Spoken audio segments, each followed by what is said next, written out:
ஆண்டவரும் இரட்சகருமான இயேசு கிறிஸ்துவின்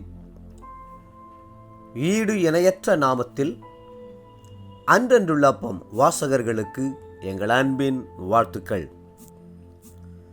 2024 ஆண்டு ஏப்ரல் மாதம் 15ஆம் தேதி திங்கட்கிழமைக்குரிய தின தியானம்.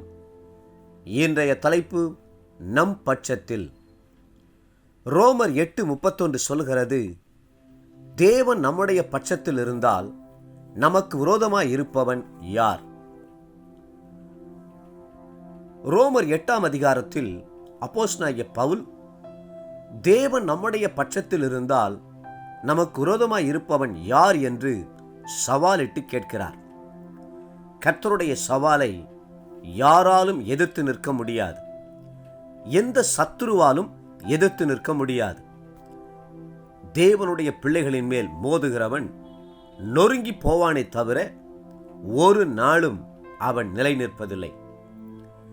கர்த்தர் நம் பட்சத்தில் இருந்தால் என்று பவுல் அப்போஸ்தலன் சொல்கிறார். முதலாவது, கர்த்தர் நம்முடைய பட்சத்தில் இருக்கிறாரா என்பதை நம்மை நாமே ஆராய்ந்து தெரிந்து கொள்ள வேண்டும். பாவங்கள் அவரை நமக்கு தூரமாக்கி இருக்கக்கூடாது. நம்முடைய அருவருப்பான வாழ்க்கை நிமித்தம் அவர் விலகி போயிருக்கக்கூடாது. அன்றைக்கு சிம்சோன் தேவன் தன்னுடைய பட்சத்தில் இருக்கிறாரா என்று ஆராய்ந்து பார்க்கவில்லை. கர்த்தர் தன்னை விட்டு விலகினதை அறியாமல் எப்போதும் போல உதறி போட்டு வெளியே போவேன் என்றான். சிம்சோனுக்கு ஏற்பட்ட முடிவை நாம் அறிந்திருக்கிறோம். ஆகவே எப்போதும் கர்த்தர் நம்முடைய பட்சத்தில் இருக்கிறாரா என்று நாம் ஆராய்ந்து பார்க்க வேண்டியது அவசியம். அப்படி இருக்கிறார் என்று உணரும் போது நம் உள்ளம் தைரியமடையும். சிங்கத்தைப் போல உறுதியுள்ளவர்களாய் நிற்போம். கர்த்தர் தன்னோடு இருக்கிறார் என்பதை உறுதி செய்து கொண்ட தாவீது சொல்கிறார், கர்த்தர் என் பட்சத்தில் இருக்கிறார், நான் பயப்படேன். மனுஷன் எனக்கு என்ன செய்வான்? என் சத்துருக்களின் சரிக்கட்டுதலை காண்பேன். 118ஆம் சங்கீதம் 6-7 வசனங்கள்.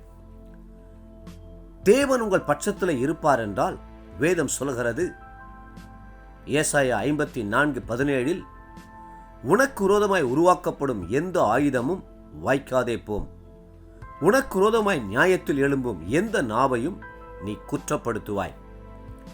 எரேமியா 1:19 சொல்கிறது, அவர்கள் உனக்கு விரோதமாக யுத்தம் பண்ணுவார்கள், ஆனாலும் உன்னை மேற்கொள்ள மாட்டார்கள். உன்னை ரட்சிக்கும்படிக்கு நான் உன்னுடனே இருக்கிறேன். நம்முடைய பட்சத்தில் இருக்கிற தேவன் பெரியவர். கோடிக்கணக்கான சத்துருக்கள் ஒன்றாய் கூடினாலும் அவர்களை பார்க்கிலும் நம்முடைய தேவன் பெரியவர். வான மண்டலத்தில் உள்ள பொல்லாத ஆவிகளின் சேனைகள் அனைத்தும் எதிர்த்து வந்தாலும் அவைகளை பார்க்கிலும் நம்முடைய தேவன் பெரியவர். வேதம் சொல்கிறது, 1 யோவான் 4:4, உலகத்தில் இருக்கிறவனிலும் உங்களில் இருக்கிறவர் பெரியவர். அன்று இஸ்ரவேலரின் கண்களிலே கோலியாத் பெரியவனாய் காணப்பட்டான். சவுலின் பார்வையிலே கோலியாத் பெரிய யுத்த வீரன்தான், ராட்சத பிறவிதான். எல்லாரும் தங்களையும் கோலியாத்தையும் ஒப்பிட்டு தங்களை விட கோலியாத்தை பெரியவனாக எண்ணினார்கள். ஆனால் தாவீதோ தேவனை முன் வைத்ததன் மூலம் கோலியாத்தை சிறியவனாக கண்டார். தேவன் எனது பட்சத்தில் இருக்கும்போது எனக்கு விரோதமாய் நிற்பவன் யார் என்று முழங்கினார்.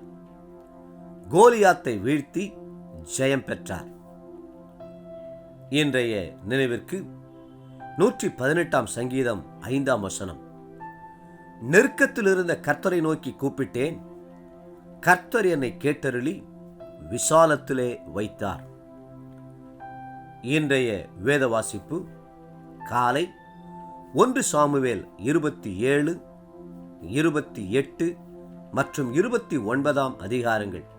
மாலை லூக்கா 13ஆம் அதிகாரம் 1 22ஆம் வசனம் முடிய. அன்புக்குரிய அன்றன்றுள்ளப்ப வாசகர்களே, மீண்டும் உங்களை வாழ்த்துகிறோம். கர்த்தர் உங்கள் பட்சத்தில் இருக்கிறார். நீங்கள் கலங்க வேண்டாம். கர்த்ததாமே உங்களை ஆசீர்வதித்து மென்மேலும் உயர்த்துவாராக. ஆமேன். ஆமேன்.